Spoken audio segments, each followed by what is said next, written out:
Agama ini ketika ulama-ulama ja'a bil iltizazil aqli. Agama ini datang dengan kenyamanan berpikir. Makanya kita nanti kalau mau mati itu yang saja. Kita tidak tahu caranya hidup, tahu-tahu lahir, tahu-tahu hidup, tahu-tahu punya hutang, tahu-tahu banyak masalah, tidak tahu kita. Nanti kalau mati juga gitu, nggak ingin mati, tahu-tahu mati. Nanti nggak tahu-tahu bangkit. Makanya sudah alaiha nahya wa alaiha namut wa biha nubasu insyaallah taala minal. Makanya kata Sidina Ali kalau ada orang susah hidup, kamu lahir keinginan kamu apa keinginan Allah? Ya keinginan Allah. Kamu mati, misalnya orang frustasi ingin mati ya tidak bisa mati. Kalau Allah tidak menghendaki ya tidak mati. Ya sudah. Zaman kita hidup ya tidak bisa mengelola kehidupan ini, ya sudah kalau mati juga tidak bisa mengelola kematian ini. Kita akan menjadikan tauhid sebagai sumber inspirasi bangsa atau sumber kekokohan bangsa atau sumber ketahanan NKRI. Perlu dicatat bahwa di antara yang sering disabdakan oleh Rasulullah SAW adalah inna minal bayani la sikhron. Jadi penjelasan atau orasi atau argumentasi atau apa sajalah itu adalah bagian dari sihir. Sihir di sini maknanya itu sesuatu yang kayak hipnotis, tapi di sini dalam konteks positif. Dulu ketika periode Rasulullah Muhammad SAW itu pertarungan hak dan batil itu diolah pikir. Olah pikir yang diterjemahkan oleh artikulatif atau sistem verbal. Memang ini agak aneh. Jadi kalau mukjizatnya Nabi Musa itu fisik. Fisik itu misalnya melawan Fir'aun dengan kekuatan tongkat yang super dahsyat. Sehingga Laut Merah dipukul sama tongkat Nabi Musa kemudian bisa membelah jadi jalan, Fir'aun tenggelam. Begitu juga nabi-nabi yang lain ada kekuatan fisik yang bisa dilihat sebagai mukjizat. Tapi ketika Nabi Muhammad SAW jadi nabi itu pertarungannya itu ke sistem rasional. Dan yang enggak rasional itu dijelaskan dengan satu penjelasan yang seakan-akan rasional. Ini yang agak jelimet. Sehingga ada wala talbisul haqqo bil batil. Jangan menyampur adukkan hak dengan batil. Saya beri beberapa contoh kejadian. Suatu saat itu ada orang kafir datang ke Rasulullah SAW. Kemudian bertanya, ya Muhammad, jika kambing itu mati betul, yang tidak disembelih, bangkel, itu yang mematikan siapa? Karena Nabi itu orangnya ummi itu lugu, ya yang mematikan Allah. Terus jawabannya si orang kafir tadi, agama kamu itu aneh. Yang dimatikan Allah langsung haram, tapi yang lewat tangan-tangan manusia yang berlumuran dosa halal katanya. Sehingga terus jadi logika yang kok iya ya gitu. Harusnya yang dimatikan Allah langsung kan orisinil gitu. Sehingga orang terus terbelalak seakan-akan ini hebat gitu. Dan resikonya Nabi Habib Fikri, resikonya itu nggak boleh fahisan mutafahisan. Corong Jawa Nabi ora oleh cangkem elek, itu resiko. Andai kan Nabi boleh cangkem elek enak, nak halal ya pangan kon. Kalau itu baik ya silahkan makan ya. Tapi masalahnya Nabi tidak boleh seperti itu. Andai kan tidak Nabi kan gampang, ya sudah kalau halal ya silahkan makan. Masalahnya Nabi tidak boleh apa? Nggak boleh berbicara kasar, nggak boleh berbicara buruk. Terus ada lagi beberapa kejadian yang seperti itu, yaitu masyhur suatu saat Sayyidina Ali didatangi seorang kafir juga Yahudi. Ali, kakimu angkat satu, diangkat sama Sayyidina Ali. Angkat dua-duanya, ya udah bisa. Gitu kok temanmu, maksudnya Nabi Muhammad mengklaim bisa naik langit, gitu aja kamu udah bisa. Jadi selalu pakai olah kata. Yang ketiga misalnya Muhammad, kita ini punya urusan banyak, punya problem banyak. Dan Tuhan itu dianggap penyelesai problem, halul muskilat, yang bisa menyelesaikan problem. Pertanyaannya, kalau problem kita banyak, Tuhannya satu tidak cukup Muhammad. Kalau problemnya banyak, ya Tuhannya harus banyak. Sehingga ketika Nabi membawa tauhid, protes mereka, komplain mereka, aja'alal alihata ilahau wahida inna hadza la syai'un ujab. Masa Tuhan satu, wong problemnya banyak, urusannya banyak. Kalau urusannya banyak itu hanya harus. Nah, karena olah pikiran seperti ini, sebetulnya bukan olah pikiran ini, hakikatnya olah kata, karena ini tidak mewakili hakikat. Ya saya ulang lagi, sebetulnya ini bukan olah pikiran atau olah akal atau olah kecerdasan, tapi olah kata, karena semua yang diomongkan ini tidak mewakili apa? Hakikat. Tapi faktanya itu terjadi. Sehingga mukjizatnya Rasulullah Shallallahu Alaihi Wasallam itu tidak boleh berupa fisik kayak tongkatnya Nabi Musa atau tabutnya Nabi Harun atau apalah yang sifatnya fisik. Karena ini tidak menjawab kecerdasan-kecerdasan yang terimplementasi oleh kata-kata yang dikatakan orang-orang kafir tadi, yang bisa memojokkan orang-orang kafir. Akhirnya Nabi diwarisi kecerdasan, dikasih kecerdasan oleh Allah Ta'ala, yaitu yang dikatakan fatona. Dan mereka memang suka, mempermalukan Nabi itu suka. Misalnya Nabi, karena sebagai Nabi, beliau tahu betul bahwa semua itu biadillah, di tangan Allah. Itu Nabi pernah ngendikan, la adwa wala tiarota, tidak ada penyakit menular. Lalu ada orang Yahudi atau orang siapa saja, orang bodoh lah yang jelas ini. Ada unta yang kena penyakit gudik, kalau orang Jawa bilang gudik apa, kalau orang itu agak apa? Kudis ini. Yang kena kudis ini dijejerkan sama yang waras. Ternyata yang waras sekarang jadi kudisan. Senang mereka karena bisa mempermalukan Nabi. Ya Muhammad, ini unta kena kudis. Ternyata yang waras tertular oleh yang kena kudis. Padahal kata kamu tidak ada penyakit apa? Menular.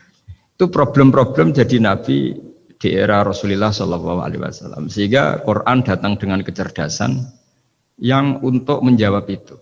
Makanya Nabi tidak pakai mukjizat fisik tapi mukjizat logika. Akhirnya Nabi diajarin Allah lewat Jibril yang dikira mereka yakin kalau menang dalam debat. Tapi Nabi balik bertanya, "Faman a'dal awwala." Jadi terjemahnya, kalau ini kena kudis karena tertular yang ini, lalu ini tertular siapa? Yang pertama tadi. Wah itu asli mat dari Allah ya, maksud saya itu. Jadi dia ingin contoh yang kedua yang tertular, dengan itu berarti ada penyakit apa? Menular. Tapi Nabi tanyanya faman a'dal awwala, lalu yang pertama kena kudis itu tertular siapa? Makanya kalau sekarang misalnya corona menular itu yang pertamanya dari siapa itu? Tidak tahu itu. Ya tidak perlu tahu, tidak bidang kamu. Jadi ini saya mau cerita, jadi logika-logika yang dibangun orang kafir itu sebenarnya bukan logika, tapi olah kata. Dan orang kafir itu paling pintar. Karena mereka itu penyair. Penyair itu kalau sekarang modern mungkin mirip-mirip jurnalis atau mirip apalah. Bisa mengubah apa saja. Apa yang sebetulnya baik dikesankan buruk atau sebaliknya.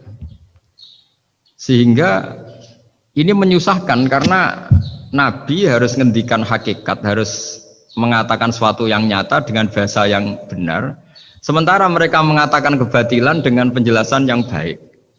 Ini ribet kan? Sehingga dalam banyak percekcokan ya, itu susah dicari jalan tengah karena sama-sama mirip, kebenaran ini sama-sama mirip. Jadi misalnya yang masyhur dalam satu peristiwa besar, konflik antara Sayyidina Ali dan Sayyidina Muawiyah, itu konflik yang nggak bisa diedarkan gara-gara kalimat, gara-gara kata-kata. Makanya sekeras-kerasnya pedang atau senjata itu masih keras apa? Kata-kata atau polemik lah atau apalah. Karena sekarang itu agak susah membahasakan. Ketika konflik Ali dan Muawiyah itu ada orang bilang, ya sudah nahkum bi kitabillah. Sudah sekarang kita kembali ke kitabillah. Itu mereka megang mushaf. Mushaf ini yang saya pegang namanya mushaf. Seakan-akan itu benar karena orang Islam harus kembali kepada kitabullah. Pertanyaannya lalu Ali kata Ali, fadorobal mushafa biyadihi. Sayyidina Ali nepuk mushaf ini keras sekali. Sal hadal mushaf kata Sayyidina Ali. Kalau kita harus kembali ke Quran, coba tanya ini. Mushaf ini ya mushaf seperti milik saya ini. Akhirnya orang-orang Khawarij bilang innama huwa waraqun wa madadun. Itu hanya kertas sama tulisan. Bagaimana mungkin kita bertanya? Pas itu adalah orang Khawarij itu orang yang nggak mau ngakui Ali juga nggak mau ngakui Muawiyah, dan Sayyidina Ali sama Sayyidina Muawiyah sudah sadar mau bikin mediator, mau bikin solusi jalan tengah. Jadi sebenarnya dua beliau itu orang baik, gara-gara diprovokasi orang Khawarij terus jadi bentrok. Orang Khawarij bilang nggak ada Ali, nggak ada Muawiyah, yang ada adalah kitabullah yaitu mushaf. Benar, secara zahir benar memang orang Islam harus kembali ke mushaf. Tapi Sayyidina Ali pinter, sal hadal mushaf. Kalau gitu tanyakan mushaf itu. Ketika Sayyidina Ali dan Sayyidina Muawiyah sudah sepakat bikin perdamaian. Akhirnya singkat cerita, innama huwa raqun wa wadadun, kata orang-orang Khawarij itu hanya kertas dan pena. Kenapa bisa disuruh atau diminta jawaban. Terus kata Sidina Ali, nggak bisa toh kamu tanya Mus'ab, ya tidak bisa. Makanya tanya saya katanya. Akhirnya Sidina Ali memberi penjelasan, wa in khiftum shiqaqa bainihima fab'asu hakamam min ahli wa hakamam min ahliha. Jika dua mempelai suami istri itu ngalami konflik, di mana-mana orang konflik orang ini serasa seneng nek. Kita kalau sedang marah, semuanya lah kalau sedang marah sama istri itu orang ini serasa seneng. Jadi sing ganteng kira ketok gantengnya, ketok elek etok. Sehingga kalau ngomongi anaknya, dasar nakal kok bapak gitu. Bapak ya gitu, nanti dasar cerewet koyo ibu Makanya alhamdulillah banyak anak kita yang mewarisi nakalnya bapaknya dan nakalnya ibunya.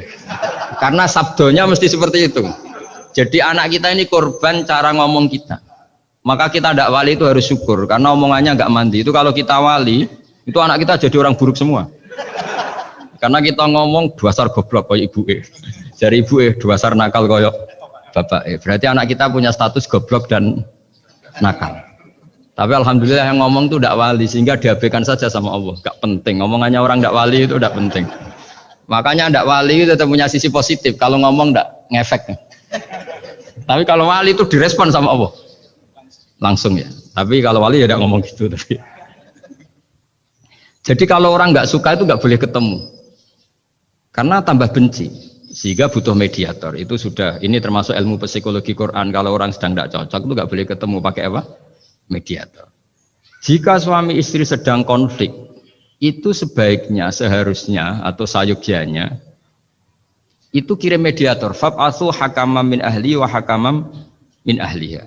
Iyurida islaha yuwaffiqillahu bainahuma. Terus kata Sidina Ali, wa amru ummati Muhammad a'zamu min amri rajulin wa imra'atin. Dan urusan umat Muhammad yang kita sedang konflik dengan kekuatan besar dan bisa pertumpahan darah itu lebih ngeri timbang urusan suami dan istri. Itu saja solusinya mediator. Artinya sesepele itu urusan pribadi saja Allah menyuruh ada mediator. Apalagi urusan kita yang lebih dahsyat. Akhirnya mereka ngakui cara istimbat, cara ngambil kesimpulan Sidina Ali. Jadi ini masalah-masalah yang orang bilang seakan-akan benar. Sudah kita kembali ke Quran, kembali ke Quran. Quran yang mana? Wong kamu tidak paham. Lama-lama tanyanya cetakan mana ini? Ribet kan? Makanya saya ini bikin gerakan besar-besaran yang dulu saya ngaji tafsir lama sekali dengan Mbah Mun. Ngaji sama bapak saya, sekarang alhamdulillah sering diskusi sama Pak Quraisyab karena kita ini butuh dan saya punya teman akrab Gus Zofur juga dokter tafsir. Ya kalau kamu ingin tak sebut ya punya teman kalian semua untuk mengkaji apa? Tafsir. Itu memang kita butuh. Karena Quran itu teks. Teks itu harus difahami ahlinya karena tapi ketika orang ngomong ayo kita kembali kitabullah, kembali ke kitabullah itu kembali yang apa? Terus tentang apa? Sehingga banyak orang yang entah saking angkuhnya, entah saking benarnya tidak tahu. Saya tidak mau kembali kepada Quran. Kenapa? Saya tidak pernah keluar, saya di situ. Kembali itu kan sudah keluar baru kembali. Itu entah saking angkuhnya, entah saking benarnya tidak tahu. Mau kamu katakan angkuh yang masuk akal? Saya tidak mau kembali. Saya tidak pernah keluar. Memang saya sudah di situ. Benar mana? Bisa jadi ya sudah ini itu wilayah yang nggak jelas itu. Tapi bahwa mukjizatnya Nabi itu menerangkan sesuatu yang kayak iya kayak enggak. Karena orang kafir itu pintar mengemas kebatilan sebagai kebenaran. Jadi enak zaman Nabi Musa ngadepi Fir'aun yang karuan salah. Nabi Muhammad itu enggak. Ngadepi satu komunitas yang mereka punya jargon yang seakan-akan benar. Misalnya Ka'bah itu sakral, Baitullah. Orang kafir itu percaya keramatnya Ka'bah, percaya sehingga mereka kalau bikin berhala itu harus dekat Ka'bah, bentuk barokah Ka'bah. Kayak kurang ajar gimana? Maka berhala-berhala itu paling banyak di dekat Ka'bah karena supaya apa? Dapat barokahnya Ka'bah. Ribet kan? Kamu kafirkan tuh percaya barokah Ka'bah, tidak dikafirkan itu kurang ajar. Ka'bah kok jadi ruwet. Ribet banyak ngadepi. Itu susah memang ngadepi logika ya. Makanya kan apa ya kayak kita ngerawat anak itu. mau dilonggar nanti manja terus goblok, mau dikerasin nanti minggat, ribet kan. Jadi ngelola kebenaran itu tidak gampang. Lalu Nabi datang bil haqqil bayyin, dengan kebenaran yang nyata. Dimulailah dari surat diantaranya lam yakunil ladzina kafaru min ahlil kitab wal musyrikin munfakina hatta ta'tiyahumul bayyinah. Bayyinah itu siapa? Rasulun minallah yatlu suhufam mutahharah. Orang-orang kafir baik berkategori ahli kitab yaitu Yahudi Nasrani maupun yang berkategori orang-orang musyrikin yaitu orang-orang yang menyekutukan Allah yang non samawi, yang tidak punya kitab samawi. Itu tidak mau tercerabut, munfakin itu tidak mau tercerabut dari akar mereka hatta ta'tiyahumul bayyinah. Sehingga datang kebenaran yang begitu nyata, begitu jelas. Saking jelasnya siapapun mau tahu. Dan nggak bisa dibatalkan oleh apapun, termasuk oleh perilaku sosial. Siapa itu? Rasulun minallah yatslu suhufam mutahharah. Itu yaitu Rasulnya Allah yang membaca lampiran-lampiran suci, yaitu Quran. Sehingga Nabi datang dengan analogi pembanding. Orang-orang yang berpikir Tuhan harus banyak karena urusan itu banyak, problem banyak. Lalu Nabi bikin analogi. Andaikan kamu sebagai pembantu yang punya majikan banyak, perintahnya beda-beda, kamu mau enggak? Ya enggak mau, enggak enak Muhammad kalau punya bos banyak, perintahnya beda-beda, semuanya egois harus dituruti, enggak mau. Enak mana sama punya majikan satu? Enak satu Muhammad. Ya sudah, Tuhan kamu itu majikan kamu, kalau banyak-banyak bingung kamu, perintahnya banyak nanti. Terus mereka mau, ya sudah Tuhannya satu saja. Jadi karena mereka mau enggak mau, harus berpikir kalau Tuhan banyak berarti perintahnya banyak, memuaskan satu Tuhan dibenci Tuhan yang lain, memuaskan yang lain dibenci yang lainnya, pokoknya ribet. Hari ini minta dilayani, Tuhan yang satu minta dilayani, itu kan ribet. Jadi Nabi itu pakai logika yang gampang. Makanya ketika Allah menjelaskan itu, ketika Allah dorobawa masalar rojulan fihi syuraka umutasakisuna wa rojulan salamal dirojul hal yastawiyani masalah. Alhamdulillah Allah bikin satu perumpamaan. Ada orang yang punya majikan banyak, yang satu punya majikan hanya satu. Hal yastawiyani masalah, nasibnya enak mana? Enak yang punya majikan satu karena standarnya jelas, SOP-nya jelas. Akhirnya mereka sadar, oke, Muhammad Tuhannya satu saja. Lalu dalam pertanyaan-pertanyaan yang lain, misalnya tadi masalah Sayyidina Ali, masalah dibully lah kalau sekarang itu Nabi menjawab ya dengan rasional. Karena mau tidak mau. Karena Nabi tidak dibolehkan pakai mukjizat zaman itu. Untuk awal-awal jadi Nabi itu nggak boleh pakai mukjizat. Karena mukjizat itu punya sisi yang sangat-sangat fatal. Yaitu kalau Allah sudah menurunkan mukjizat, itu sekali nggak diimanin itu harus ada azab. Nabi ingin umatnya itu nggak kena azab. Makanya ketika Allah Ta'ala wa ma mana'ana an nursila bil ayati illa an kadzdzaba bihal awwalun. Cara terjemahan bebasnya gini. Muhammad, saya tidak ngasih mukjizat kamu kayak Nabi Musa, kayak nabi-nabi sebelum kamu yang berupa fisik. Itu problemnya satu, sekali saya menurunkan mukjizat, tren umumnya ini didustakan. Ketika didustakan, saya punya alasan menyiksa, wong sudah tak perlihatkan sebegitu jelas kok tetap didustakan. Maka sekali saya menurunkan mukjizat, kata Allah, wa ma nursilu bil ayati illa takhwifa. Saya memberikan satu ayat itu hanya warning, hanya peringatan bahwa ini akan ada bahaya azab. Sehingga karena pilihannya itu Nabi milih gak ada mukjizat yang seperti nabi-nabi sebelumnya, milih mukjizat yang ilmiah yaitu Al-Quran yang kita warisi sampai sekarang. Alhamdulillah. Karena kata ulama-ulama, nah ini pentingnya penjelasan. Andaikan mukjizat kita itu hanya tongkat, maka hanya ada di museum. Kita lihat tongkatnya Nabi Musa, mungkin klaimnya ada di Turki. Mukjizat tabut kita lihat lagi di mana lah tempat di museum apa. Tapi kalau mukjizatnya Al-Quran, itu umatnya Nabi akan merasakan nikmatnya ila yaumil kiamah. Misalnya kita dalam bersuami istri atau dalam berkeluarga atau dalam bermasyarakat. Itu Quran kalau nasihati kita gampang sekali. Misalnya wa ashiruhunna bil ma'ruf fa in karihtumuhunna fa asa an takrahu syai'a wa ja'alallahu fi khairan katsira. Sudahlah kalau sama istri itu yang baik. Jika ada watak istri yang kamu nggak suka, dalam ketidaksukaan kamu itu ada kebaikan yang banyak. Kamu nggak suka karena kalau istri kamu sering marah, kamu nggak suka. Sukanya yang senyum. Tapi kalau senyum terus sama orang lain juga senyum ribet kan kamu. Jadi sudah anggap saja ada hikmahnya. Semua itu ada hikmahnya. Kalau istri kamu marah tidak kelihatan marahnya, dipendam, itu enggak ekspresif. Cara akting sinetron enggak masuk itu. Tapi kalau marah kelihatan marahnya itu ekspresif, itu kecerdasan itu Pak. Bisa menumpahkan keinginan. Oh itu bagus ini. Jadi disuruh lihat sisi apa? Positif. Imam Syafi'i itu pernah ketemu seseorang yang di depan beliau cium tangan hormat. Suatu saat dikasih tahu sama santrinya yang lain. Orang yang mencium kamu, wahai Imam Syafi'i itu di belakang ngerasani kamu, bully kamu. Kata Imam Syafi'i, baguslah. Kenapa? Berarti saya wibawa, di depan saya tidak berani. Jadi enteng saja. Beliau dikasih tahu, tetangga kamu banyak yang benci engkau ya Imam Syafi'i. Baguslah, tidak akan utang saya. Justru yang kenal-kenal itu yang utang-utang itu. Jadi enteng terus. Jadi dunia ini dianggap gampang saja. Coba kalau istri kamu sedang rukun sama sedang marah itu murah mana? Murah marah. Kalau rukun minta ke mall pusing. Jadi ulama dulu itu murah mana? Marah sama rukun.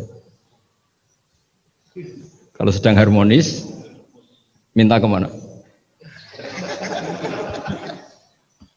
Mahal kan? Kalau pas marah. Jadi ulama dulu itu lucu apa ya? Gampang sekali nanggapin sesuatu itu. Imam Abu Hanifah itu kalau ketemu yang utang beliau itu dia yang sembunyi karena malu. Kalau kita kan enggak yang sembunyi yang utang. Kalau Abu Hanifah enggak. Yang sembunyi itu Abu Hanifah. Kasihan dia malu kalau ketemu saya kan masih punya utang saya. Itu kalau kamu ingin jadi wali itu gitu. Kalau ketemu yang utang kamu yang lari. Itu bisa bank tutup karena yang lari yang ngutangin. Dalam cerita-cerita wali itu unik-unik. Robi'ah Adawiyah itu pernah kemalingan. Itu beliau sembunyi.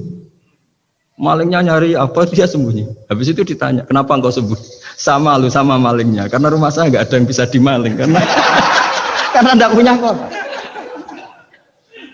Jadi ini kalau berpikir rasional kan ada Habib Fikri bahasa rasional. Ini tak latih berpikir yang agak rasional. Nah, Nabi itu diutus dalam kondisi masyarakat yang rasional. Sehingga repot. Dan yang tidak rasional itu punya kecakapan olah kata sehingga seakan-akan rasional. Makanya ada kalimat terkenal di kalangan ulama, kalimatu haqqin urida biyal batil. Omongannya benar, tapi maksudnya tidak benar. Kayak tadi, la hukma illa lillah. Tidak ada hukum kecuali yang ada di Quran. Tidak ada hukum kecuali yang diturunkan Allah. Pertanyaannya, apa itu? Ya Quran. Lah iya apa? Makanya kata Sidina Ali, ya sudah, sal hadal mushaf. Tanya mushaf kamu. Wah ya tidak bisa, itu kan hanya kertas sama tulisan. Makanya tanya ulama, kata Sidina Ali. Nah Quran itu bal huwa ayatum bayinatun fi suduril ladzina utul ilm. Quran itu begitu jelas sebagai solusi tapi di hatinya orang yang punya ilmu. Sehingga kemudian lahir beberapa generasi tauhid. Yang paling masyhur dimulai tauhid itu yang masyhur ya, yaitu adalah ketika ada orang namanya Muhammad bin Jubair bin Mut'im. Itu bapaknya Muhammad ini namanya Jubair bin Mut'im. Itu dia orang kafir, masih kafir. Dia datang ke Madinah itu untuk negosiasi tawanan perang Badar. Dulu beberapa orang yang negosiasi sama Nabi itu ya nunggu di masjid. Singkat cerita, Nabi sholat maghrib baca surat Wattur wa kitabim mastur fi raqim mansur wal baitil ma'mur was saqfu fil marfu wal bahril masyur. Terus dia dengerin sampai Allah tanya, am khuliqu min ghairi syai'in. Kalau kamu tidak ngakui saya sebagai Tuhan, kata Allah, silahkan Anda berpikir bahwa alam raya ini dimulai dari ketiadaan. Atau kamu sendiri merasa sebagai pencipta alam raya ini, pencipta langit dan bumi. Itu namanya am khalaqus samawati wal ard. Itu orang itu disebut dahiyatul Arab, orang paling cerdas di Arab. Itu dia bingung. Dia selamanya kafir. Cara berpikir menuhankan berhala, Lata, Uzza, pokoknya menuhankan makhluk lah. Terus dia mikir, Muhammad ini kacau ya. Akal saya dihabisin, kata dia. Jadi cara berpikir dia pakai akal. Dia tidak percaya mujizatnya Quran, tapi dia bilang Muhammad ini kacau. Akal saya dihabisin. Akhirnya Nabi setelah salam dia menyatakan Islam. Karena kata dia, Muhammad, akal saya habis oleh apa yang kamu baca. Nah ini saya mau menerangkan tauhid sebagai inspirasi. Yaitu logikanya gini, langit bumi ini kan wujud itu punya eksistensi. Kalau langit bumi ini wujud, alam raya ini nyata, lalu kamu mengatakan sebelum alam raya ini ketiadaan, berarti ada satu kesimpulan ketiadaan menciptakan yang ada. Itu malah gendeng bareng. Logikanya kan nggak kena. Al adamu yakhluqu maujudan, sesuatu yang nggak ada menyebabkan atau menjadikan sesuatu yang ada. Akhirnya padahal pertanyaannya tadi gitu, ya sudah kalau kamu nggak percaya saya sebagai Tuhan, sebagai pencipta awal, sudah ada usah Tuhan-Tuhanan. Tapi ya mari goblok bareng dengan mengatakan bahwa alam yang ada ini diciptakan oleh sesuatu yang tidak ada. Jadi Juber, saya tidak mau goblok Muhammad, sudah iman saja saya, karena saya tidak mau goblok. Jadi agama ini datang dengan keceriaan berpikir. Sehingga Ibnu Hajar al-Asqalani mengatakan hadatin ja'a bil iltizat al-aqli. Agama ini datang dengan kenyamanan berpikir.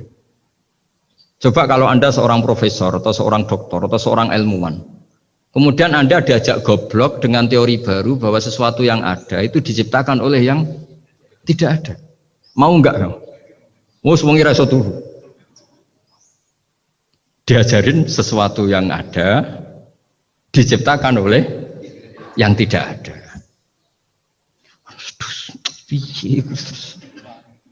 Gak keren lagi. Gak boleh sudah. Jadi tauhid itu. Nah, kemudian lahir ulama-ulama baru yang cara ngarang sama. Ini kitab yang dulu saya ngaji sama Syekhina Kiai Maimun Zubair Mbah Mun. Itu kemudian ulama-ulama baru, kata Yai Mbah Mun itu juga bapak saya sering pesen, orang itu harus tahu zaman. Menerangkan tauhid itu kalau ulama dulu itu dimulai dari kalimat yang mungkin yang ngaji saja bingung. Al-alam mutawwir wa kullu mutawwir hadis la budda mim muhdis. Itu sampean dengar mesti anggap jimat, itu apa itu doa apa gitu. Doa jalbu rizki apa gitu. Padahal itu logika. Tapi terus ulama-ulama modern itu ngarang seperti ini ada gambar. Ini kitab yang saya dulu ngaji sama itu digambar seperti ini. Maksudnya digambar seperti ini gini, penjelasannya gampang. Sampean kalau gambar seruat apapun, misalnya gambar gedung tingkat 5 atau gambar gunung atau gambar apa saja. Mbok seruat apapun gambar itu dimulai dari satu titik. Tadi hadhil awalim kulluha, bahwa alam semua ini dimulai dari nuqtatil wujud, ada titik wujud. Dan karena ini wujud penyebab harus bersifat awal, makanya Allah itu selain wujud harus bersifat al-awwal, kalau bahasa pondok al-qadim. Karena tidak mungkin yang menciptakan kemudian kalah dulu dengan yang diciptakan. Begitu juga Imam Al-Amudi. Imam Al-Amudi itu jadi wali itu karena dia ahli matematika. Sampai muridnya itu iskal, ini guru saya masuk surga enggak? Kalau ngajar itu senangnya ngajar matematika. Beliau ahli usul fikih, ahli fikih, tapi senangnya ngajar matematika. Sampai muridnya sanksi, ini masuk surga enggak ya? Walhasil dalam cerita keramat beliau, sama ndak usah terus saya ndak percaya, kamu ndak wali kok ndak percaya gimana? Ribet sekarang gitu, orang kalau nggak nekuni sesuatu terus nggak percaya, ribet kan? Itu beliau masuk surga itu dijamin dapat surga itu karena ngajar matematika. Tapi di hati beliau hanya satu, matematika adalah satu ilmu yang dimulai dari angka 1. 0, itu tetap dimulai dari 1, nggak bisa. Akhirnya beliau cerita, angka 2 atau 3 nisbatul wahid wal isnaini ila mi'ah wa ila ma la nihayatallah, semuanya sama, nisbatul far'i ilal asli, kata beliau. Mbok angka 2, 3, 1000 sampai 1 miliar itu perbandingannya dengan angka 1 apa hubungannya? Al far'i ma'al asli, yaitu angka 2, 3 adalah cabang dari angka 1.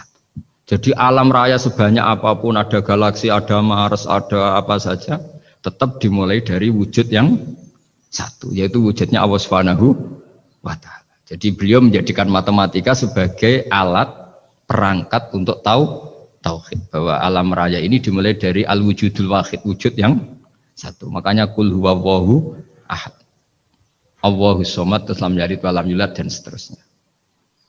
Nah, makanya ketika orang menyoal hukum adat yang menipu kita, adat itu sunnatullah yang kita lihat.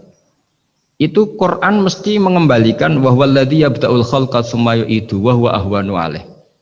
Sebagian di surat Yasin diterangkan ansha'aha awwala marrah. Ketika kita lama sekali, namanya manusia itu lahir dari seorang bapak dan ibu, ini lama sekali. Yang namanya telur itu lama sekali lahir dari ayam, keluar dari ayam. Yang namanya pohon besar itu mesti dari biji yang kecil.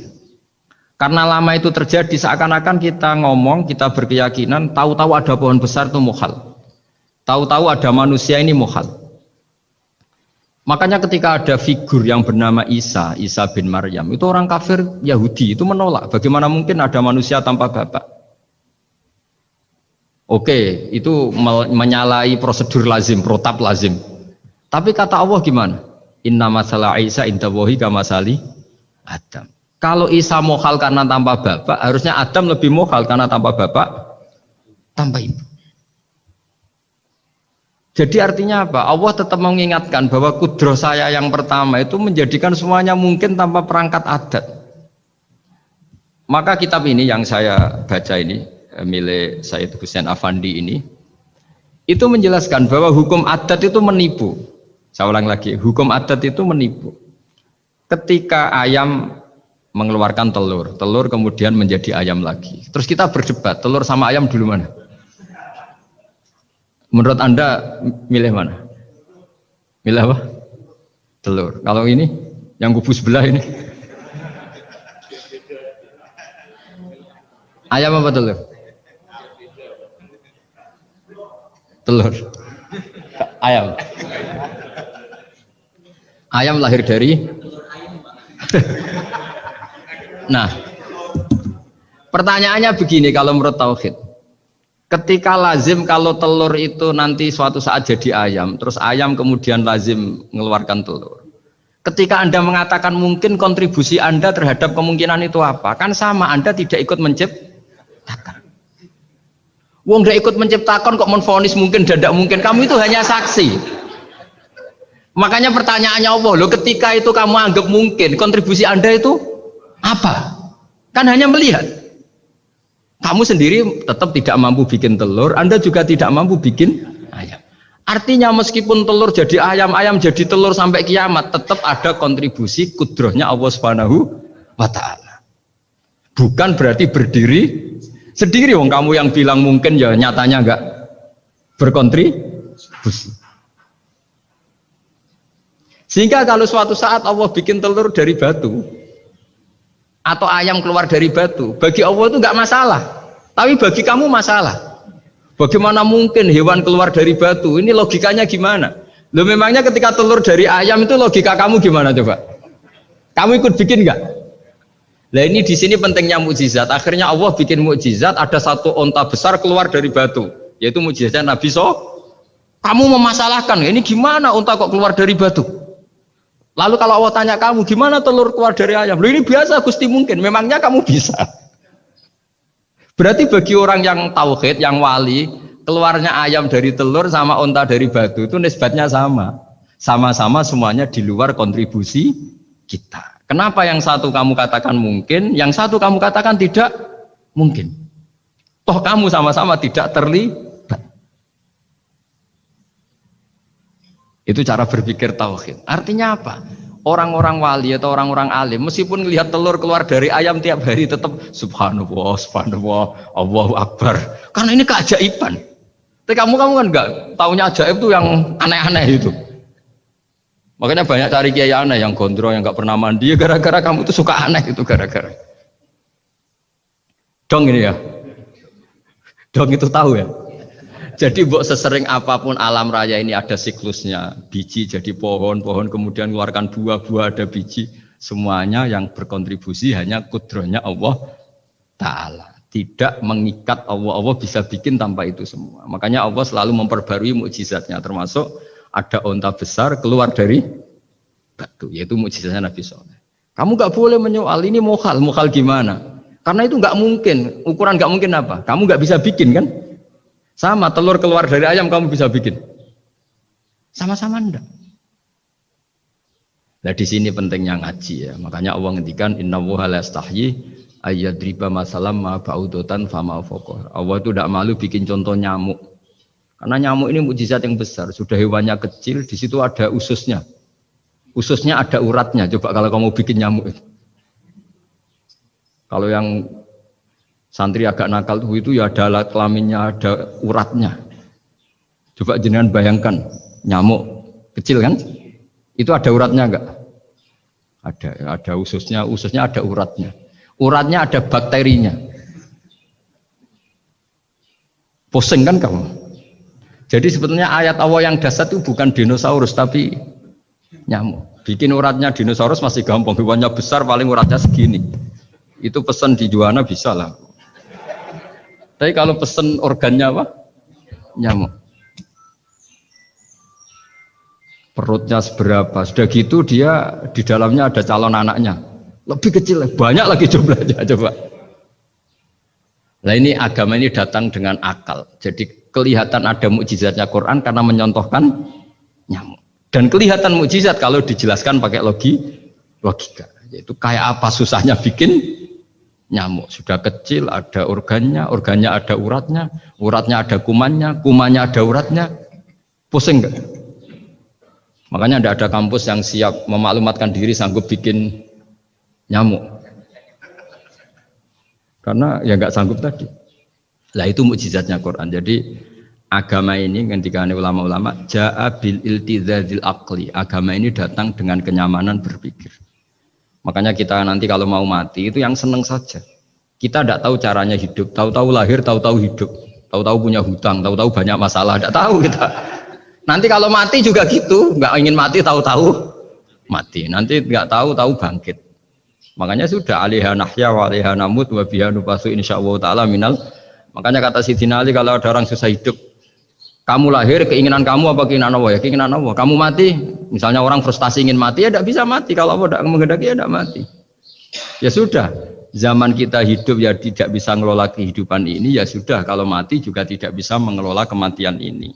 Makanya terus kita diajarkan inna sholati wa nusuki wa mahyaya wa mamati lillahi rabbil alamin. Berhubung kita tidak tahu ya sudah, hidup kita, mati kita semua di tangan Allah. Sudah kita pasrah saja. Senais jamnya mati, mati aja, serasa pamit, sudah mati aja, sudah gak ribet. Makanya wali-wali itu ya biasa ngelihat kematian itu, bukan karena yakin pasti masuk surga ya enggak. Kata wali-wali itu di dunia ya Tuhannya Allah, yang ngurusi kita ya Allah, nanti di akhirat ya sama. Itu tauhid ya. Jadi saya ulang lagi ya, jangan terjebak hukum adat. Karena dalam hukum adat itu sebenarnya Anda tidak aktor tapi hanya saksi. Yang namanya telur keluar dari ayam mengeluarkan telur. Tapi sebetulnya ini tidak mengikat. Allah bisa saja bikin hewan dari yang lain. Kayak tadi mengeluarkan untanya Nabi Soleh dari batu yang apa? Besar. Ya wah itu mohal, bagaimana mungkin? Nah memangnya ayam jadi telur, telur jadi ayam, Anda ikut berkontribusi kan enggak? Andai kan Anda menyaksikan kudrahnya Allah Ta'ala di semua kejadian, yaitu Allah bisa bikin nyamuk, nyamuk ada organnya ada uratnya. Dengan reputasi seperti ini, maka kita akan mensifati Allah innahu ala kulli syai'in qadir, bahwa Allah bisa melakukan apa saja. Wa huwa ala kulli syai'in qadir, diulang-ulang. Sama Indonesia yang sekarang seperti ini, yang kata orang ada yang bilang terbelakang, ada yang bilang tertinggal dari Eropa. Mungkin dalam kudrat Allah untuk bikin Indonesia lebih makmur dari sekarang, bisa mengalahkan negara-negara yang jadi kalau kamu ingin, tapi Indonesia banyak masalah gini-gini, bagi Allah mudah saja menyelesaikan masalah. Tetap inna dzalika 'ala Allahi yasir. Kita harus optimis bahwa semuanya bagi Allah mudah. Tapi cara berpikir ya tadi, dengan reputasi Allah bisa bikin nyamuk. Nah nyamuk sulitnya di mana ya tadi, sudah kecil, punya organ, organnya punya urat, uratnya punya bakteri, bakterinya punya organ, organnya bakteri, mungkin ada bakteri lagi. Pusing kan? Ya jangan, nggak usah dipikir kalau pusing. Ya jadi terus yang terakhir saya mohon kalau baca Quran sebisa kita ada yang diangen-angen. Jadi Allah kalau mendorong kita mengakui eksistensinya Allah, Allah sering ngendikan yang mudah-mudah. Misalnya saya ini yang menciptakan kamu, saya yang menciptakan kamu. Falau la tusaddiqun, sudahlah saya ini nahnu khalaqnakum. Saya ini pencipta kalian, Bu yao. Hubungan kamu itu dengan saya, urusan kamu terdekat itu dengan saya, kata Allah, bukan dengan yang lain. Karena saya menciptakan kamu, kata Allah. Tapi kita ini aneh, jadi manusia itu aneh. Dengan zat yang menciptakan kita tidak punya urusan, dengan yang tidak terkait dengan kita punya itu kan aneh. Dan Allah kalau menerangkan itu gampang. Terus bagi manusia yang kumo luhur, yang angkuh, seakan-akan bisa menentukan segalanya, falaula in kuntum ghairu madinin tarji'unaha in kuntum shadiqin. Kalau kamu orang hebat, mbok ya, ketika nyawa kamu mau keluar tuh kamu tahan supaya kamu nggak jadi mati. Nggak keren kan orang hebat kok mati katanya. Kamu sombongnya kayak gitu, seakan-akan bisa ngatur dunia, menaklukkan dunia, ternyata kamu mati. Harusnya nggak usah mati dong. Kata Allah, falaula in kuntum ghairu madinin tarji'unaha in kuntum shadiqin. Makanya falaula idza balaghatil hulqum wa antum khina idzin tanzurun. Mbok ya orang-orang yang keren, yang merasa hebat, yang biasa ngatur dunia, mbok ya ketika mati itu jangan mau. Ya ini sensitif wilayah. Ya saya kira demikian ya, semoga lewat ngaji ini kita kembali ke tauhid yang benar lewat penjelasan-penjelasan yang akli, yang rasional. Saya pastikan agama ini datang dengan al-iltizadul akli, kenyamanan berpikir. Kayak apa susahnya kita dengan jadi ateis? Karena harus punya rumus bahwa yang ada diciptakan oleh yang tidak ada. Itu kan jadi aneh. Makanya ukuran iman salasun man kunna fihi wajada halawatal iman. Ciri utama iman itu nyaman, halawah itu manis, karena ya itu tadi apa yang dibawa oleh Quran dan hadis sesuai akal kita. Maka masyhur di kalangan para ulama ada pepatah, laulam yakun ma jaa bihi Muhammadun dinan lakana fi aqlin nasi hasanan. Kalau saja Muhammad tidak maklumatkan kalau ini agama, akal pun akan setuju bahwa yang dibawa itu hal yang luar biasa. Karena agama ini tidak lam yusodim al-aql, agama ini tidak akan menentang akal. Liqaumi yaqilun liqaumi yatafak. Kalau ada orang bilang akal saya itu menolak faham agama, itu akalnya yang perlu dicek. Ada masalah itu pasti. Dulu di antara kearifan buyut-buyut kami, leluhur kami, itu kalau cerita itu enggak apa-apa kamu mondok di Mekah di sana tapi bawa pohon yang hidup di Indonesia. Artinya membawa manhaj, metode dakwah yang bisa hidup di Indonesia.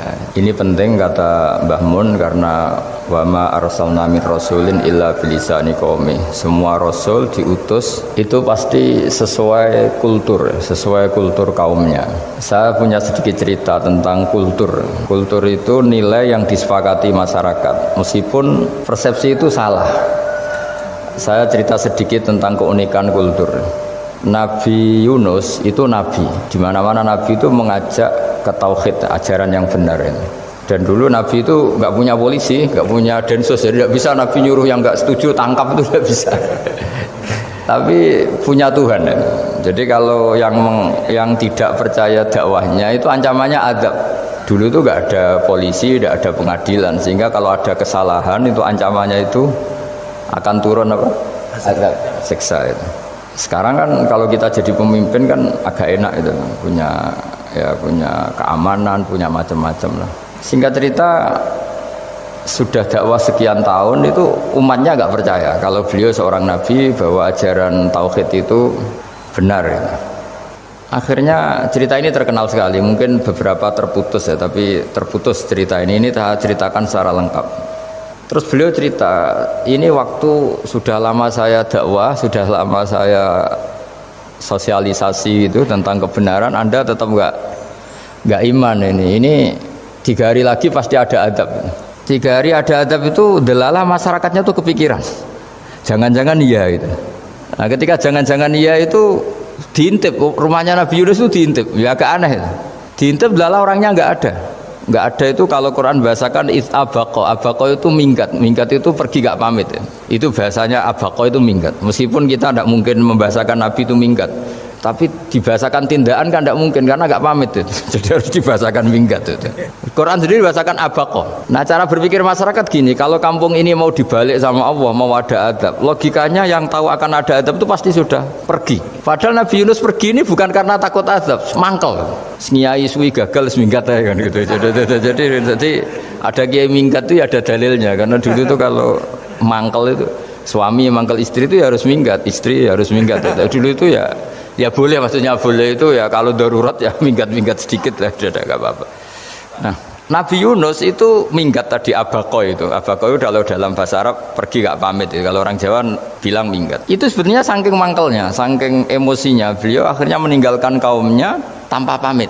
Tapi kaumnya itu menjadi tahu bahwa ini serius Yunus. Buktinya dia agak berani di kampung. Berarti mau ada azab betul itu.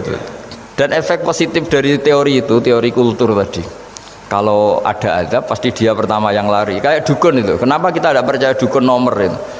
Itu kan paling yang minta nomor dulu ada SDSB itu forecast itu kan paling salam template-nya kan 100.000 padahal dulu forecast itu berapa kalau menang kan miliaran ya juta itu untuk kultur kita agak percaya dukun kan ngapain ngumpulin uang 100.000 kalau dia tahu nomornya kan mendingan tombok sendiri gitu.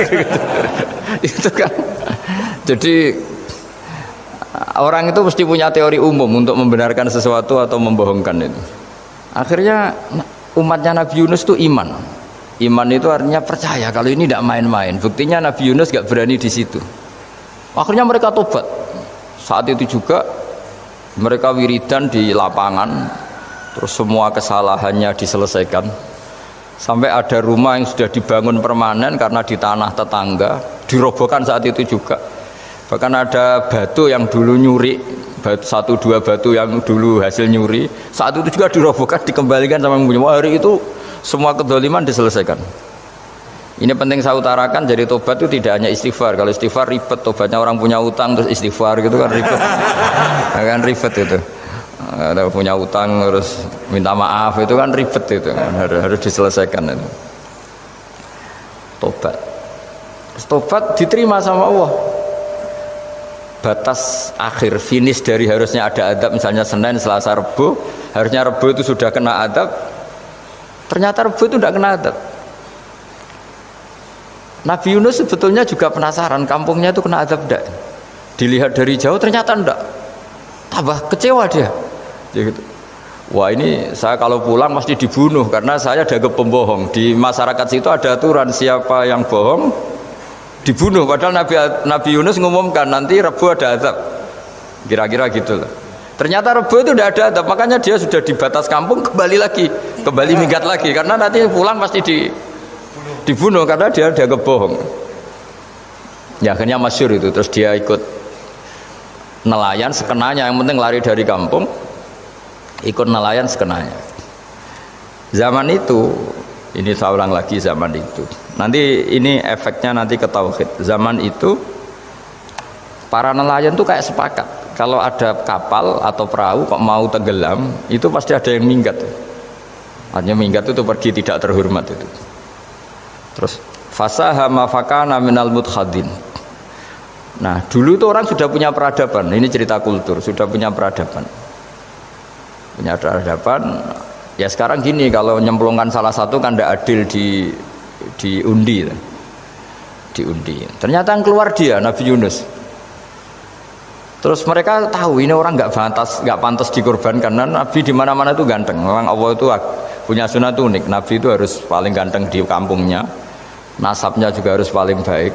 Kabar-kabarnya juga istrinya harus paling cantik. Itu memang aturannya gitu. Nggak tahu saya. Dulu saya juga janggal, kenapa Nabi aturannya harus gitu. Tak angen-angen di pemimpin elek isin itu, maksudnya misalnya pemimpin dia pesek keriting itu kan piye gitu rasanya itu. Jadi Nabi itu pasti itu paling ganteng di kampungnya, terus dari nasab ya terbaik, terus rata-rata istrinya itu ya selain solihah itu ya paling cantik. Karena ya dibully kan, sawar tidak jadi Nabi, bujune elek kan ya ribet kalau misalnya ada yang bully gitu kan juga ribet. Singkat cerita terus dia akhirnya ditenggelamkan,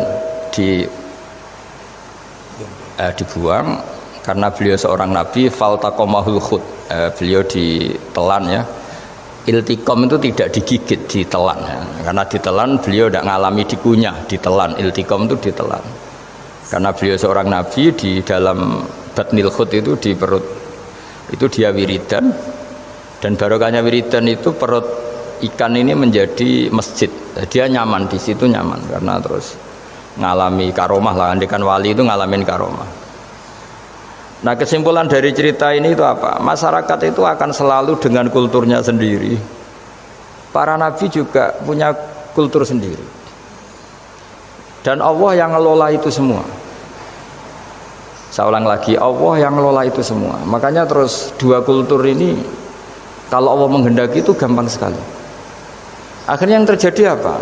Nabi Yunus jadi kasih sanksi Allah karena pergi tidak pamit. Masyarakatnya justru enggak karena tobat. Dan tobatnya masyarakatnya ini karena kekeliruan Nabi Yunus. Keliru dengan makna bukan dosa. Andai kan Nabi Yunus saat itu kok di rumah ingin menyaksikan adab, itu masyarakat mesti gak percaya kan ada adab. Mau ada adab kok dia di rumah gitu. Jadi unik, Allah cara ngelola masyarakat itu unik. Nah, dari keunikan-keunikan cara Allah ini kemudian lahirlah ilmu yang bernama ilmu tauhid, ilmu tawakal, ilmu pasrah nang pangeran itu. Karena kemarin pas Pak Yusuf sama Bu Sulis sowan saya itu tak beri cerita, agama itu milik Allah. Sehingga teori yang dikatakan manusia itu ya teori saja, tetap semua itu di tangan Allah. Ya saya saat itu cerita, misalnya saya ditanya, ini besi, materi besi dengan kaca itu kuat mana? Mesti kita menjawab kuat besi. Tapi saya yang mengendalikan besi dan kaca. Ternyata saya punya merencanakan menghancurkan besi, menetapkan kaca ini tak simpan, akhirnya puluhan tahun. Yang ini saya rencanakan saya hancurkan itu. Andai kan si yang menjawab tadi tahu rencana saya, mesti kuat bilang kuat kaca. Gitu. Kalau tahu. Makanya contoh paling gampang tadi. Dinosaurus itu hewan paling kuat malah musnah itu. Pitik yang nggak kuat sampai sekarang itu. Karena Allah bikin dinosaurus itu punya rencana dihancurkan itu. Sementara ayam enggak lah, gue rame-rame dunia gitu. Sehingga ya sudah. Nah, agama itu seperti itu. Agama itu sesuai rencana Tuhan. Sehingga ini cerita Nabi. Sehingga Nabi itu kadang nggak tahu bedanya antara sesuatu yang punya data, punya perangkat-perangkat untuk menuju A misalnya, itu nggak tahu bedanya. Jadi kalau Nabi ditanya misalnya gini, onta itu lahir dari betinanya, dari indukannya bisa? Ya bisa. Lahir dari batu, jawabnya ya bisa. Kalau dia seorang Nabi pasti jawab bisa. Kalau Nabi loh ya, bukan direktur mandiri, Nabi, itu pasti jawabnya bisa. Jadi kalau Nabi ditanya, mata air itu keluar dari bumi kedalaman 7 meter, bisa. Keluar dari sini, dari meja, jawabannya ya bisa. Karena Nabi itu saking dekatnya Allah, tahu betul bahwa perangkat di dunia ini tidak bisa mendikte Allah. Semua itu kehendak Allah. Logika yang terbangun Nabi itu sebenarnya gampang ya. Kalau kita teliti itu, makanya gampang itu sesuatu yang benar itu pasti bisa dijelaskan secara gampang.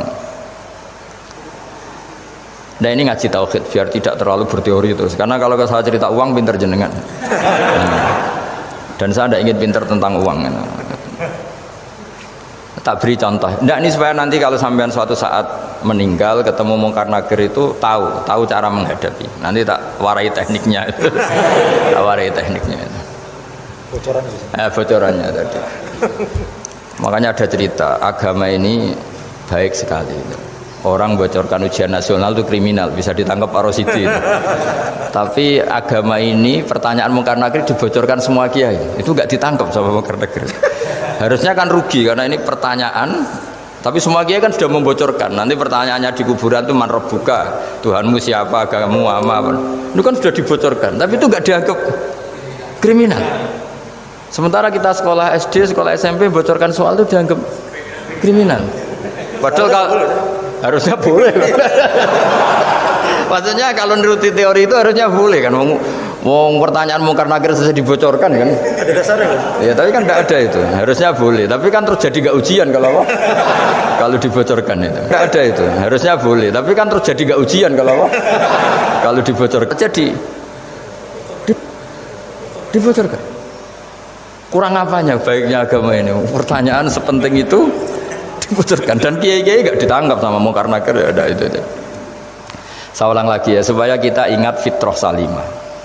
Soal Anda modern monggo lah, tapi saya sebagai kiai akan ngajari kalian tentang fitrah salimah. Jadi kalau kamu itu benar-benar beragama, ini misalnya kertas, ini lempengan baja. Kalau kamu beragama, ya terserah jenengan.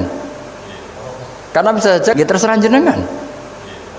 Karena bisa saja kertas ini arsip nasional. Baja ini tak niatkan, tak luluhkan, tak hancurkan. Sehingga kalau kita ngomong ya secara materi harus ditambahi, secara materi kuat baja ya Allah. Tapi secara substansi jenengan ya terserah jenengan, monggo. Nah, di sini yang mulai orang lupa itu karena selalu menjawab pasti kuat baja. Kata pasti ini yang akhirnya orang menghilangkan teori beragama. Berdasar logika aja. Berdasar logika. Nah, akhirnya para nabi, para wali itu ditanya.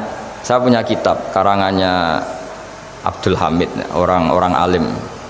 Kitab itu dulu saya ngaji lama sekali, sampai sekarang saya pelajarin. Manusia itu dijebak hukum adat, padahal adat itu ya tidak terlibat. Misalnya kalau ada telur jadi ayam normal gitu. Ya tadi indukan unta melahirkan unta normal itu, indukan sapi melahirkan sapi normal. Tapi kalau para nabi itu bilang ya agak normal. Enggak normal artinya tetap ada kekuatan Tuhan. Indukan unta tahu apa tentang unta? Dia punya kekuatan apa? Bisa melahirkan unta, bisa menciptakan unta di perutnya, bisa ada jantungnya, ada paru-parunya, ada ususnya. Dia bisa apa? Di situ ada tangan Tuhan itu. Karena para nabi cara berpikir gitu, melihat tembok ya sama. Tembok sama indukan unta itu sama-sama mungkin mengeluarkan unta. Sehingga ketika Nabi Soleh ditanya, bukti apa kekuasaan Tuhanmu? Apa bisa mengeluarkan unta dari batu besar ini? Jawabannya Nabi Soleh ya bisa, ya bisa. Dan mukjizatnya Nabi Soleh masyhur itu, keluarlah unta dari batu. Karena secara teori ya tadi, coba unta indukan itu apa seorang profesor, apa seorang ilmuwan sehingga bisa menciptakan anaknya itu. Apa dia terlibat dalam menciptakan jantungnya, paru-parunya, ususnya? Kan enggak juga. Telur bisa apa coba? Gobloknya bukan main telur itu kan. Tapi bisa mengeluarkan ayam, dia bisa apa? Nah, para nabi, para wali itu tahu semuanya itu kekuasaannya Allah. Nah, kalau karena kekuasaan Allah, bedanya apa dengan tembok? Makanya Nabi Muhammad ketika di padang pasir semua sahabat bingung, nggak ada air, ya Nabi santai aja. Ini gimana Nabi gak ada air, nanti orang mati kehausan. Nabi ya santai aja. Kamu ingin air katanya. Iya. Nabi nunjuk apa itu ya sudah, terus ada air. Ada yang keluar dari jemarinya, ada. Karena Nabi itu gak tahu bedanya antara ini mungkin dan tidak mungkin tuh gak tahunya itu ya semuanya itu Allah. Kalau kamu kan gak, wah daerah gini gak mungkin ada air. Ini kan padang pasir. Air itu biasanya di daerah hutan gini malah berteori macam-macam. Seakan-akan tidak ada Tuhan. Jadi kalau orang nggak bakat wali pasti berpikirnya gitu. Makanya nggak wali-wali itu memang nggak bakat, karena itu kan artinya menafikan kekuasaannya Allah kan. Seakan-akan Allah tidak mampu bikin air di situ. Tapi kalau Nabi santai aja. Makanya Nabi Ibrahim ketika mau dibakar ya santai aja. Menurut beliau api bisa apa? Jadi itu meskipun hukum adat itu ya selalu berjalan. Normalnya api yang membakar di padang pasir, normalnya ya nggak ada air. Normalnya batu ya gak mengeluarkan unta. Tapi kamu jangan terjebak oleh keseharian yang Anda lihat. Tetap di balik itu ada kekuasaannya Allah Subhanahu wa ta'ala. Nah, ini yang namanya iman. Dengan iman seperti itu nanti ketika kita mati itu ya santai saja. Ketika kita hidup ya tidak tahu oksigen itu apa masuk ke tubuh kita, sistemnya kayak apa. Jantung kita ada ikut bikin, paru-paru kita. Artinya zaman kita hidup pun sebenarnya kita tidak bisa ngelola kehidupan itu, tidak bisa. Nah kalau sama nggak bisa, nanti setelah mati juga tidak bisa. Ya sudah, ketika kita hidup yang ngelola juga Allah, ketika mati juga yang ngelola. Bedanya apa? Nah, ini di sini terus kita dilatih, inna sholati wa nusuki wa mahyaya wa mamati lillahi rabbil alamin. Tapi kenapa kita ragu terhadap kehidupan setelah kematian? Karena ketika kita hidup seakan-akan kita tahu cara hidup. Makanya Allah itu tersinggung betul ketika ada orang merasa bisa ngelola cara hidupnya. Makanya kata Allah, kalau gojlok orang-orang yang kepedean itu, kalau kamu top, mbok jangan mati. Itu falaula in kuntum ghaira madinin tarji'unaha in kuntum shadiqin. Kalau kamu merasa top itu jangan mati. Di mana-mana mati itu tidak top. Falaula idza balaghatil khulqum wa antum khina idzin tanzurun. Mbok ketika nyawa kamu sudah sampai kerongkongan, kamu tarik lagi supaya kamu tidak mati. Mati itu tidak top. Katanya kamu top kok mati. Jangan mati. Kalau top itu jangan mati, jangan miskin, jangan tua, jangan jadi jelek. Pokoknya top terus gitu. Itu digosok sama Allah. Tapi orang itu lupa bahwa nah ketika sehat begini kita seakan-akan ngelola kehidupan. Nah gara-gara merasa ngelola seakan-akan kalau mati lalu saya gimana ya kalau mati? Di kuburan ngapain ya? Terus kantornya gimana, kerjanya di mana? Ya udah usah begitu. Nah ini di sini pentingnya tauhid. Orang dilatih berpikir al-khalqul awal. Afa'ayina bil khalqil awal. Kalau dalam bahasa Yasin disebut kul yuhyihal ladzi ansha'aha awwala marrah. Jadi agama itu orang dilatih membayangkan pertama hubungan kita dengan Allah. Misalnya manusia pertama itu siapa? Adam. Adam bisa berpikir, bisa berlogika, bisa jalan-jalan, bisa macam-macam. Tapi andaikan Anda jadi Nabi Adam, mesti melihat kekuasaannya Allah itu begitu nyata. Karena saya materinya dari tanah, ternyata saya bisa berpikir. Betapa kudrohnya Allah, kekuasaan Allah, tanah yang benda mati bisa berpikir. Sekarang jadi saya. Sehingga ketemu, kira-kira Nabi Adam kalau ketemu tanah itu ya, kalau mau maksiat, wah ini tanah ini pasti komplain. Nah di sini pentingnya beragama. Sehingga ketika Rasulullah ngendikan, jika kamu memperbanyak sholat, maka tanah-tanah ini bersaksi terhadap sholat kamu. Jika kamu maksiat, juga tanah-tanah ini menjadi saksi pemberat. Itu kamu tidak jagal sama sekali, karena manusia pertama yang bernama Adam yang bisa berpikir itu materinya dari tanah. Jika kita tidak janggal ketika tanah disetatuskan bisa bersaksi. Tapi setelah kamu berpikir tanah itu bisa dicangkul, bisa dijadikan berhala, dijadikan kendi, dijadikan macam, seakan-akan tanah itu ya benda yang tidak penting. Tapi Nabi itu beda dengan kalian. Nabi tahu betul tanah ini makhluk Allah yang bisa berpikir. Sehingga Nabi yang ngetikan, kalau kamu sholat sunat atau beribadah sebaiknya jangan di tempat yang sama, biar yang menyaksikan kamu sholat itu banyak. Kita mungkin kan masa bumi bisa bersaksi, tapi andaikan Anda Nabi Adam itu tidak akan janggal seperti itu, karena dia tahu materinya dari tanah dan ternyata jadi mata yang bisa melihat, jadi telinga yang bisa mendengar. Makanya Allah selalu mengingatkan, ingatlah al-khalqil awal, afayina bil khalqil awal. Karena khalqil awal ini yang menjadikan apa? Fitrah beragama yang baik. Sehingga ketika orang Yahudi bilang nggak mungkin Nabi Isa itu nggak anak zina, wong ibu kok tanpa bapak, anak kok hanya ada ibu tanpa bapak. Allah cara menjawab, inna masalah Isa intawoy kamasali Adam. Jika kamu protes ada Isa karena tanpa bapak, ya protes dengan Nabi Adam, tanpa ibu tanpa bapak. Nah ini diingatkan al-khalqil awal. Makanya Yasin bilang kul yuhyihal ladzi ansha'aha awwala marrah. Awwala marrah itu kamu harus berpikir ketika hubungan kamu sendiri dengan Allah zaman sebelum ada semua. Jadi misalnya alam raya ini, bumi sebesar ini, masa suatu saat terus hilang, hancur, nggak berbekas. Ingat saja, bumi ini mulai dulu ya nggak ada. Diadakan oleh kekuatan besar yang super ada, yaitu Allah Subhanahu wa Ta'ala. Nah di sini kenapa faham-faham ateis itu hilang di dunia. Meskipun ada itu karena saking mungkin kurang peradaban. Makanya guru-guru kita mulai zaman Nabi Adam sampai sekarang itu cara berpikir sederhana. Bumi ini kadung ada. Di mana-mana sesuatu yang ada pasti disebabkan yang lebih ada. Kan nggak mungkin bumi yang ada kemudian penciptanya itu udah ada. Itu kan ngajak goblok bareng gitu kira-kira gitu. Masuk sesuatu yang ada disebabkan oleh sesuatu yang tiada. Maka guru-guru kita ngajari pertama sifat Allah itu wujud. Karena ini wujud super atau kausa prima, terus kiai bilang wajibil wujud. Wajibil wujud terjemahan bebasnya ya wujud super. Karena wujudnya Allah itu yang mempengaruhi ya semua alam raya ini, dia harus di depan.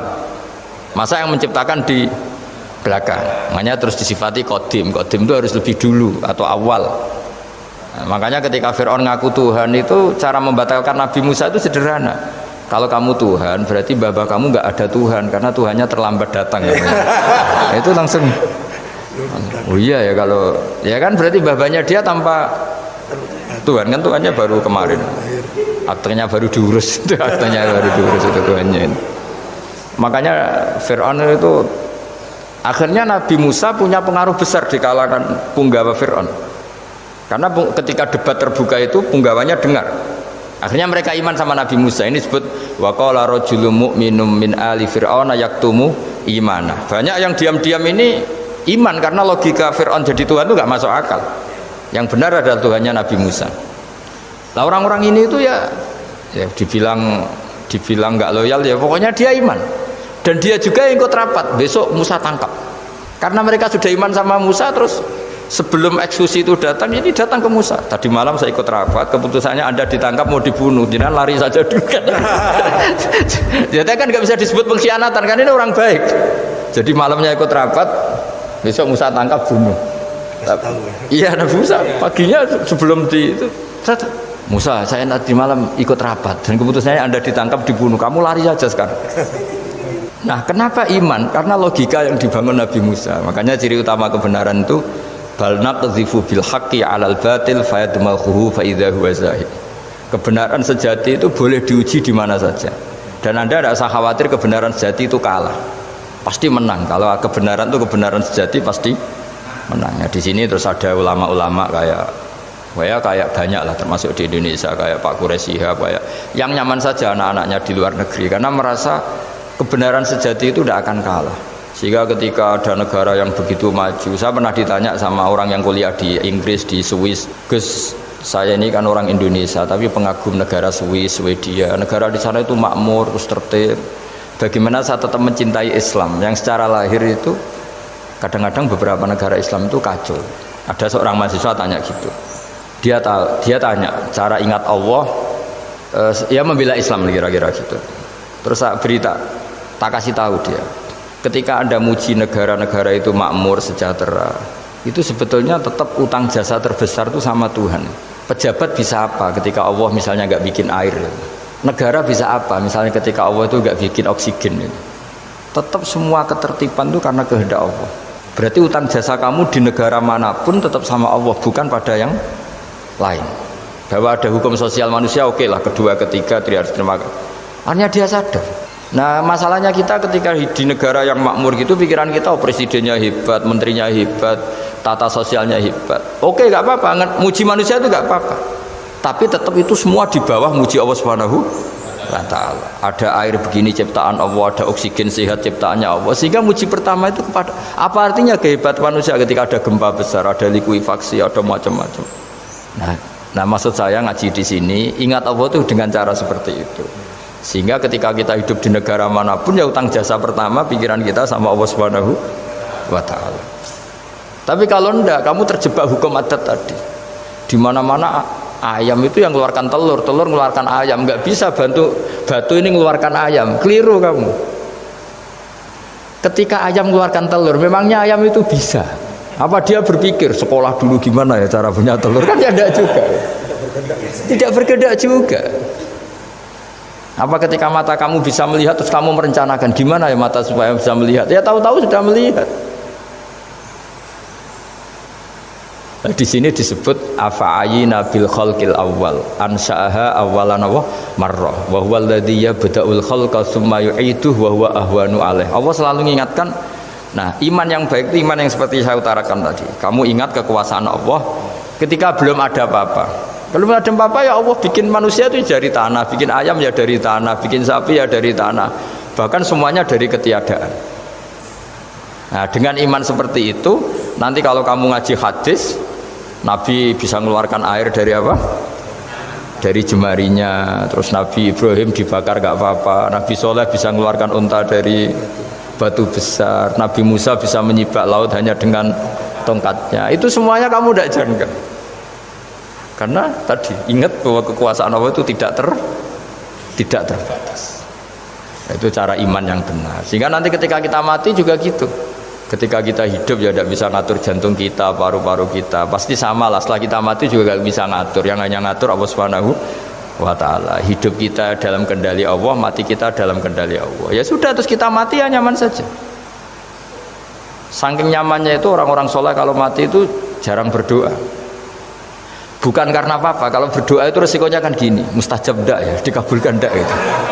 Itu menjadikan setan punya peluang masuk, diganggu. Makanya ajarannya Nabi, mangkana akhiru kalamihi la ilaha illallah fi riwayatin Allah dakhalal jannah. Jadi kalau mau mati bersaksi saja, sudah ini enggak saatnya berdoa, saatnya bersaksi. Makanya hanya disuruh bilang Allah, Allah, Allah. Dan supaya ini menjadi akhir kalimat. Sehingga nanti keren lah. Ketika ketemu Allah, apa akhir kalimat kamu yang kamu lafadzkan Allah, Allah. Sehingga di kitab-kitab diterangkan ketika orang tua kamu mau mati sudah bilang Allah, jangan tanya catatan hutang di mana ya, tabungannya di mana ya, terakhir jawab mandiri terus mati lah. Gak boleh ditanya lagi. Sekali ditanya nanti akhir kalimatnya mandiri, nah, itu nggak boleh. Jadi sekali sudah bilang Allah jangan ditanya lagi, Pak tabungannya di bank mana, nggak boleh. Bahayanya sekali jawab mandiri terus mati berarti akhir kalimatnya itu ya mandiri. Makanya harus akhir. Jangan nanti statusnya itu mangkana akhiru kalami, memang akhir dari yang dikatakan itu kata Allah. Nah sebetulnya teks hadis itu la ilaha illallah. Ini pinternya Kiai Jawa. Lagi-lagi kembali ke kultur. Kiai Jawa itu kiai yang bisa modifikasi kultur. Sebetulnya kalimat hadis itu yang masyhur, itu yang populer itu la ilaha illallah. Tapi Kiai Jawa itu, dan itu ngikuti kitab-kitab Arab juga, kitab-kitab. La ilaha illallah itu resikonya tinggi karena di situ kan tiada Tuhan yang berhak disembah kecuali Allah. Ada kata la ilaha ini. Nah takutnya pas la ilaha sudah mati. Nah karena itu ada resiko la ilaha gak khatam, berarti tiada Tuhan. Nah, sehingga karena ini dianggap riskan, ya terus Kiai Jawa ngajari sudah lah, gak usah kepanjangan ya sudah Allah Allah. Jadi itu sudah agak-agak rekayasa lah, agak-agak istihad gitu. Maksudnya itu sebenarnya teks panduannya itu la ilaha illallah. Teks panduannya. Tapi kiai-kiai itu tentu yang paling tahu tentang kehendak Nabi karena nekuni ilmu itu lama sekali. Kita ngikuti cara-cara ditentukan para kiai. Karena tadi la ilaha illallah itu kan ada kalimat yang tadi ya, tiada Tuhan kan. Nah kata tiada Tuhan ini yang dianggap riskan kalau nggak khatam ya. Daripada potensi itu terus kiai-kiai ya agak-agak improvisasi lah, itu memang ya sudahlah Allah Allah Allah. Nah supaya itu menjadi akhir kalimat ya, saya ulang lagi, menjadi apa? Akhir kalimat. Setelah itu kata kitab-kitab jangan tanya hal lain ya, sekali ditanya nanti dia akan ngelafatkan hal lain itu ya, tadi misalnya tabungannya di mana gitu. Kalau bisa sini. Nah, yang ribet kalau wong kuno itu neng laci, neng sorogan, berarti kalimat terakhirnya ya laci sorogan itu. Nah, sehingga terus itu pinternya guru-guru kita. Jadi saya ulang lagi ini yang terakhir saya pesen, latihlah iman seperti imannya para ulama, para aulia, syukur-syukur yang dekati imannya para nabi. Itu cara berpikir tuh al khalqul awal. Afa'ayina bil khalqil awal. Qul yuhyihal ladzi ansaha. Nah, yang terakhir saya pernah ditanya, ya agak gojekan, agak guyon, tapi saya ditanya, saya itu nggak bisa melihat, Gus. Aneh orang Afrika itu, kan misalnya ada Miss Afrika itu, di sana itu orang paling cantik, malah kadang itu ada kriminal gitu, karena orang Afrika merkosa Miss Afrika. Itu kata orang Indonesia, Gus, dikekno aku ora doyan gitu. Itu kan, itu, lah ini kan. Secara syariat mungkin lelaki itu punya rasa dengan perempuan itu ya kalau berpakaian serono atau gimana secara teori. Tapi sebetulnya oke, itu benar. Tapi sebetulnya ada ansaaha awala bar. Orang Indonesia itu didesain gak suka orang Afrika. Orang Afrika ya didesain gak suka orang Indonesia. Sehingga orang-orang Afrika kalau melihat orang Indonesia yang caling cantik mungkin ya iskal. Wong cempeh kayak gampang gitu kok cantik. Mungkin perasaannya cowok-cowok Afrika ya gitu. Itu cantiknya di mana? Orang Indonesia kebalik kan, kalau cowok-cowok Indonesia ngelihat Miss Afrika itu cantiknya itu nangdi gitu. Kok sampai ada pemerkosaan tuh apa itu? Nah itu menunjukkan Allah yang Maha Kuasa. Allah itu mendesain gennya orang sana. Beda dengan kita. Ya itu bukti bahwa Allah itu nggak bisa. Ya sudah semuanya itu Allah yang mendesain. Itu bukti bahwa manusia itu bisa apa di depan kau. Orang kayak Afrika kok disuruh bilang cantik, kita kan protes. Cantiknya di mana? Mungkin orang sana juga protes ke kita. Corong Jawa cempeh itu kok cantiknya dia. Itu orang-orang Indonesia kalau melihat bule cantik itu kan ketemu kan janggal. Orang-orang Jogja, bule wayune nang ndi gitu. Kulitnya gitu kan sama mereka juga bilang kita mungkin seperti itu. Itu namanya didesain ansyaha awal apa? Marrah. Sudah memang desainnya seperti itu. Nah di sini supaya kita ingat lah. Nah, ingat bahwa hati juga gitu. Ketika kita cinta istri itu janggal betul kalau terjadi konflik. Tapi kalau sedang konflik itu janggal betul terjadi perdamaian. Nak lagi mau ngangkel itu ya problem betul. Nah ini di sini pentingnya iman. Orang terus disuruh berdoa ya muqallibal qulub tsabit qalbi ala dini, karena kita tidak tahu cara berpikir. Ada perempuan cantik sering merengut, pecintanya ya banyak, dianggap pemikir serius. Tapi kalau baru gedeng namanya ya merengut, bukan pemikir. Orang senyum itu kita seneng gitu. Tapi kalau baru gak seneng, murahan guyu. Itu jadi manusia itu unik, hanya sama tapi cara nganalisis beda, tinggal sedang seneng apa enggak. Lucu kan, ada orang anteng di rumah itu kalau lagi seneng ya oh itu anteng nggak banyak ngeluyur, tapi baru gak seneng seneng ngomah ya nganggur gitu. Nah, itu kita tidak pernah tahu, kita simpulkan apa itu tidak pernah tahu. Makanya wisata, pernah ada orang wisata datang ke sini tak nasihatin. Orang wisata itu kan seneng di kampung-kampung yang terbelakang gitu, melihat orang manusia pohon, melihat apa. Terus saya bilang, itu kan kasihan kan, masa manusia jadi objek. Bahkan bayangannya ya kalau mereka jadi modern jadi gak menarik kan. Padahal kita yang orang pendidikan kan inginnya mereka terentas lah dari kultur itu. Ya itu kan gak sambung kan. Yang satu bilang unik, masyarakatnya masih unik, masih naik-naik pohon. Tapi bagi orang pendidikan kan tersiksa kan, ini bangsa kita, warga kita kok masih seperti itu. Makanya orang wisata itu nasihati, kamu ke sana itu niat melihat apa niat mengentas? Kalau niat mengentas tak jamin ada pahala. Enggak Gus, mau niat mengentas katanya. Niatnya baru sekarang apa mulai dulu-dulu? Ya, baru sekarang setelah Dan ini cerita dari manusia itu semudah itu, Pak. Nah, setelah kamu ngaji ini, kamu tidak akan janggal terhadap kenapa Nabi itu begitu santai. Ketika tadi makanan misalnya satu wadah itu cukup untuk orang 300. Sampai Jabir yang ngundang Nabi kan hanya kambing kecil, cukup orang 6. Ternyata Nabi ngajak orang 300 lebih. Tapi Nabi bilang ya sudah semuanya makan cukup. Kata-kata Nabi kan zaman dulu belum ada beras, belum ada Allah itu bisa kok ngenyangkan malaikat tanpa makan gitu. Susahnya apa ngenyangkan manusianya dengan nasi sedikit itu ya Nabi ya santai aja, semuanya kenyang santai. Ya itu iman-iman yang sudah benar-benar awal amarah, sudah Allah tidak harus terdikte oleh nasi. Kalau nasi sedikit harus cukup orang sedikit, kalau banyak harus orang banyak. Allah tidak perlu kena aturan itu semua, tidak perlu. Saya ini Tuhan kata kok kamu atur itu gimana, tidak bisa. Saya Pak Bakar hanya ngaji ini insya Allah Anda setelah baca mukjizat keramat itu tidak beda. Itu ada dua, beda karena bodoh, nah, itu memang harus kita tinggalkan. Yang beda karena bodoh, ada beda karena rumus ilmu, itu harus kita hormati. Saya punya sekian bukti beda ya kalau karena bodoh tentu kita tinggalkan.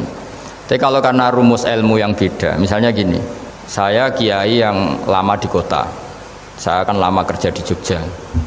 Mungkin perasaannya orang kota itu kalau ketemu tetangga, misalnya saya kiai, udahlah kalau ketemu tetangga itu gak usah tanya. Ya kalau ketemu biasa aja, gak usah tanya, gak usah ramah, biasa aja. Itu mungkin bagus nasihat itu di kota, karena kalau di kota itu ketemu tonggo takok badhe tempundi mau kemana itu ganggu privasi. Sehingga bagian dari kebaikan baik sama tetangga ya jangan tanya, karena itu ganggu apa? Privasi. Tapi kalau di kampung dianggap sombong kan nggak tanya.